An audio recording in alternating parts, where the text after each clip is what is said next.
Hi കൂട്ടുകാർ, അസ്സലാമു അലൈക്കും വറഹ്മത്തുള്ളാഹി തആല വബറകാതുഹു. 2ാം ക്ലാസ് തജ്വീദുൽ ഖുർആനിലെ നമ്മൾ സൂറത്തുൽ ഫജ്റിൻ്റെ ഫസ്റ്റ് ഭാഗം കഴിഞ്ഞ വീഡിയോയിൽ അപ്ലോഡ് ചെയ്തിരുന്നു. അതിൻ്റെ സൂറത്തുൽ ഫജ്ർ 2 എന്ന് പറഞ്ഞിട്ട് നിങ്ങൾക്ക് അടുത്ത പാഠഭാഗം വരുന്നുണ്ട്. അപ്പോൾ അതിൻ്റെ ഖിറാഅത്തും വിശദീകരണങ്ങളുമായിട്ടാണ് ഇന്ന് വീഡിയോയിലേക്ക് വന്നത്. നമുക്ക് വീഡിയോയിലേക്ക് കടക്കാം. ബിസ്മില്ലാഹിർ റഹ്മാനിർ റഹീം. അപ്പോൾ ഉസ്താദിൻ്റെ ഖിറാഅത്ത് നമുക്കിവിടെ കേൾക്കാം. أعوذ بالله من الشيطان الرجيم. بسم الله الرحمن الرحيم. كلا بل لا تكرمون اليتيم ولا تحاضون على طعام المسكين وتأكلون التراث أكلا لما وتحبون المال حبا جما كلا إذا دكت الأرض دكا دكا وجاء ربك والملك صفا صفا وجيء يومئذ بجهنم يومئذ يتذكر الإنسان وأنى له الذكرى يقول يا ليتني قدمت لحياتي فيومئذ لا يعذب عذابه أحد ولا يوثق وثاقه أحد يا أيتها النفس المطمئنة ارجعي إلى ربك راضية مرضية فادخلي في عبادي وادخلي جنتي كلا بل لا تكرمون اليتيم كلا بل لا تكرمون اليتيم ولا تحاضون على طعام المسكين وتأكلون التراث أكلا لما മീം ഉണ്ടല്ലോ ഷദ്ദുള്ള അതിനെ പലരും മണിക്കില്ല. അഖ്ലല്ലമ്മ പറ്റില്ല. അഖ്ലല്ലമ്മ وتحبون المال حبا جما ഇഖ്ഫ ഉണ്ടാകുമ്പോൾ ഷദ്ദുള്ള മീം പോവരുത്. ഷദ്ദുള്ള മീം ഉണ്ടാകുമ്പോൾ ഇഖ്ഫാവും പോവരുത്. രണ്ടും വേണം.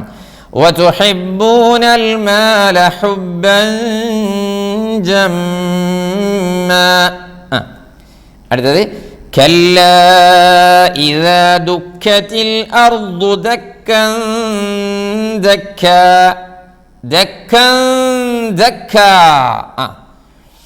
وجاء ربك والملك صفا صفا اوكي ആദ്യം അഖ്ലല്ലമ്മ ഹുബ്ബൻ ജമ്മ ദക്കൻ ദക്ക സഫൻ സഫ. ഇനി നോക്കൂ. ഓക്കെ, എന്നെഴുതിയത് നോക്കിയേ. അതാണ് ഖുർആനിൻ്റെ എഴുത്തിൻ്റെ സവിശേഷത എന്ന് പറയുന്നത്. മനസ്സിലാവുണ്ടോ? എന്ന് എഴുതിയത് ശരിക്കും നോക്കി. എഴുതിയത് ജാ, ഓതുന്നത് ജി. യൗമഇദിൻ ബിജഹന്നം. പിന്നെ يومئذ يتذكر الإنسان وأنى له الذكرى يقول يا ليتني قدمت لحياتي يقول يا ليتني قدمت لحياتي فيومئذ لا يعذب عذابه أحد. يعني فيومئذ لا يعذب عذابه أحد مد വേണേ. ولا يوثق وثاقه أحد. ولا يوثق وثاقه تا. يا أيتها النفس المطمئنة. എങ്ങനെ? يا أيتها النفس المطمئنة. അടുത്തത് എന്താ? ഒരിക്കൽ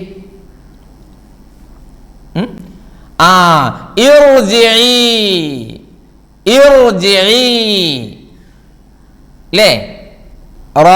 തഫ്ഖീമോ തർഖീഖോ നമ്മൾ പഠിച്ചതാണ്. അതെ, ഇർജിഇ എന്നുള്ളിടത്ത് സുക്കൂനുള്ള റായിന് മുമ്പുള്ള കസ്ർ ആരിദാണ് അല്ലേ? പഠിച്ചു. ഇർജിഇ ഇലാ റബ്ബികി റാദിയതൻ മർദിയഹ് മർദിയഹ് ഫദ്ഖുലി ഫീ ഇബാദി. ഓക്കേ, ഫദ്ഖുലി ഫീ ഇബാദി വദ്ഖുലി ജന്നതി വദ്ഖുലി ജന്നതി. സദഖല്ലാഹുൽ അസീം. അപ്പോൾ അതിനുശേഷം നമുക്ക് ഇതിലെ ഓരോ വേർഡ്സുകളും മനസ്സിലാക്കാം. അപ്പോൾ ഈ ഓരോ വേർഡ്സുകളും ഉസ്താദ് ഖിറാഅത്തിൻ്റെ കൂടെ പ്രത്യേകം എടുത്തു പറഞ്ഞു തരുന്നുണ്ട്. അപ്പോൾ അതൊക്കെ മനസ്സിലാക്കണം. അപ്പോൾ അതിൻ്റെ കൂടെ ഉസ്താദ് കുറച്ച് തജ്വീദ് നിയമങ്ങളൊക്കെ പറയുന്നുണ്ട്. അപ്പോൾ അതൊക്കെ ഒന്ന് മനസ്സിലാക്കിയാൽ മതി. പിന്നെന്താണ്? വല തഹാലൂന, അപ്പം അത് മനസ്സിലാക്കുക. പിന്നെ വത്ത് വായ്ത്ത് വത്ത് എക്കുലൂന തുറാസ് വത്ത് എക്കുലൂന തുറാസ് അക്ലല്ലമ്മ അക്ലല്ലമ്മ അക്ലല്ല തൻവീന് ശേഷം ലാമ് അക്ലല്ലമ്മ വജീഅ യൗമഇദിൻ ബിജഹന്നം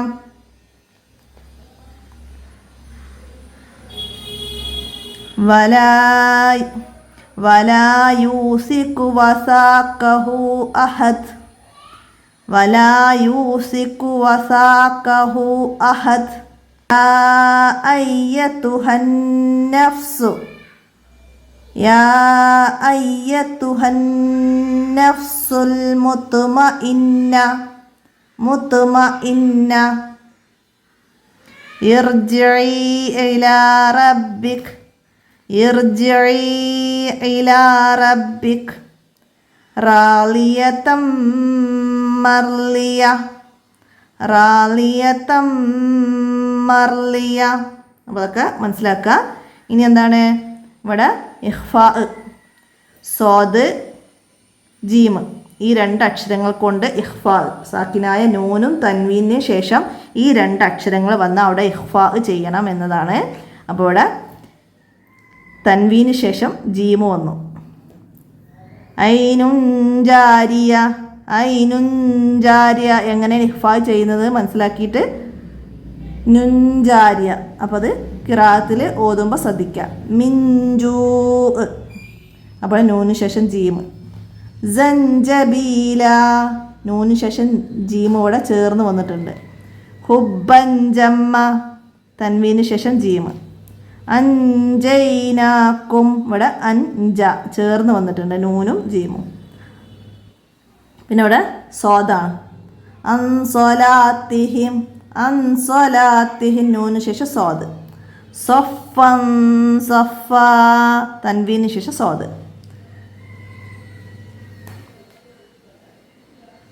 ജിമാലത്തും സുഫ്ര ജിമാലത്തും സുഫ്ര, തൻവീന് ശേഷം സ്വാദ്. മിൻ സൽസാലിൻ, നൂന് ശേഷം സ്വാദ്. അപ്പോൾ അതൊക്കെ മനസ്സിലാക്കുക. ഇഖ്ഫാ സ്വാദ് വരുന്നത് എങ്ങനെയാണെന്ന് മനസ്സിലാക്കുക. ഇനി എന്താണ്? വഖഫ് അല അലിഫ്, അലിഫിൽ വഖഫ് ചെയ്യുന്നത് മനസ്സിലാക്കാനാണ്. അക്ലല്ലമ്മ അക്ലല്ലമ്മ, അലിഫിലേക്ക് നമ്മൾ ലമ്മ എന്നുള്ളത് ലമ്മ എന്ന് പറഞ്ഞ അലിഫിലേക്ക് ഇവിടെ വഖഫ് ചെയ്തു. അതാണ് ഇവിടെ മനസ്സിലാക്കുന്നത്. പിന്നെ ഹുബ്ബൻ ജമ്മ അലിഫിൽ വന്നു. ദക്കൻ ദക്ക സഫം സഫ സഫം സഫ അലിഫ് വന്നു കേട്ടോ. അപ്പോൾ അലിഫ് കൊണ്ട് വഖഫ്. അപ്പോൾ ഇതൊക്കെ തന്നിട്ട് ഇവിടെ ഏത് അക്ഷരത്തിലാണ് വഖഫ് ചെയ്തത് എന്ന് നമുക്ക് പരീക്ഷയ്ക്ക് ചോദ്യം വരും. അപ്പോൾ ഏതാണ്? മീമ എഴുതും എല്ലാവരും അല്ലേ? എഴുതരുത്, തെറ്റുട്ടാ. അവിടെ അലിഫിലാണ് വഖഫ് ചെയ്തത്, മനസ്സിലാക്കട്ടാ. മീമല്ല, അലിഫാണ്. അപ്പം അങ്ങനെ ഓരോ ആയത്തും കുട്ടികൾക്ക് മനസ്സിലാക്കി കൊടുക്കുക. ഈ വഖഫിൻ്റെ ഈ ചിഹ്നം വരുന്നിടത്ത് നമ്മൾ ഓരോ ആയത്ത് ഓതുമ്പോഴും കുട്ടികളോട് ചോദിക്കുക അതിലേത് അക്ഷരമാണ് വഖഫ് ചെയ്തത്, ഇനി ഇതിൽ ഏതൊക്കെ അക്ഷരം വന്നിട്ടുണ്ട്, എത്ര അക്ഷരമുണ്ട് എണ്ണി നോക്കിയാൽ നമ്മൾ ഈ അക്ഷരം ഒന്ന് ഇതൊന്ന് അലിഫ് 1, കാഫ് 2, ലാം 3, ലാമിനെ നീട്ടാൻ അലിഫുണ്ട് 4, ലാം 5, മീം 6, മീമിനെ നീട്ടാൻ അലിഫ് 7 അക്ഷരങ്ങളുണ്ട്. അങ്ങനെ നീട്ടാൻ വന്നതൊക്കെ കുട്ടികളെ തിരിച്ചറിഞ്ഞ് എണ്ണാനൊക്കെ കുട്ടികൾ പഠിപ്പിക്കുക കേട്ടോ. ഓക്കെ. അപ്പോൾ ആ കാര്യങ്ങളൊക്കെ നമ്മൾ എല്ലാ വീഡിയോയിലും പറയുന്നുണ്ട്. ഇടയ്ക്കിടയ്ക്ക് പറഞ്ഞു തരുന്നത് കുട്ടികൾക്ക് ഒന്നും കൂടി നിങ്ങൾ മനസ്സിലാക്കി കൊടുക്കാൻ വേണ്ടിയിട്ടാണ്. ഇനി ഇവിടെ നമുക്ക് തന്ന ആയത്തിൽ സ്വാദും ജീമും ഇഖ്ഫാ വന്നത് മനസ്സിലാക്കി അടയാളപ്പെടുത്താനാണ്. ഫാൻജൈനാഹു അത് മനസ്സിലാക്കുക. പിന്നെ നൂനിന് ശേഷം തൻവീന് ശേഷം സ്വാദും ജീമും വന്നത് ശ്രദ്ധിച്ച് നോക്കുക. അവിടെ നൂനിന് ശേഷം ജീമ്. പിന്നെ വേറെ എവിടെയാണ് വന്നതെന്ന് നോക്കട്ടാ. തൻവീന് ശേഷം ജീമ് വന്നു ഇവിടെ. പിന്നെ തൻവീന് ശേഷം സ്വാദ് വന്നു. പിന്നെ തൻവീന് ശേഷം സ്വാദ് വന്നു. പിന്നെന്താണ്? നൂനിന് ശേഷം സ്വാദ് വന്നു. ഇനി ഞാൻ അടയാളപ്പെടുത്താത്ത നിങ്ങൾ എവിടെയും കാണുകയാണെങ്കിൽ കണ്ടെത്തിയിട്ട് അടയാളം ഇടണം കേട്ടോ. അപ്പോൾ അത് മനസ്സിലാക്കുക. അപ്പോൾ ഇത്രയാണ് ഈ വീഡിയോയിൽ നിങ്ങൾ മനസ്സിലാക്കി പഠിക്കേണ്ടത്. അപ്പോൾ എല്ലാവരും മനസ്സിലാക്കുക, പഠിക്കുക, ഉപകാരപ്പെടുത്തുക. വീഡിയോ കൂട്ടുകാർക്കൊക്കെ ഷെയർ ചെയ്ത് കൊടുക്കുക. ഇന്നത്തെ വീഡിയോ ഇവിടെ അവസാനിപ്പിക്കുകയാണ്. അസ്സലാമു അലൈക്കും വറഹ്മത്തുള്ളാഹി വബറകാതുഹു.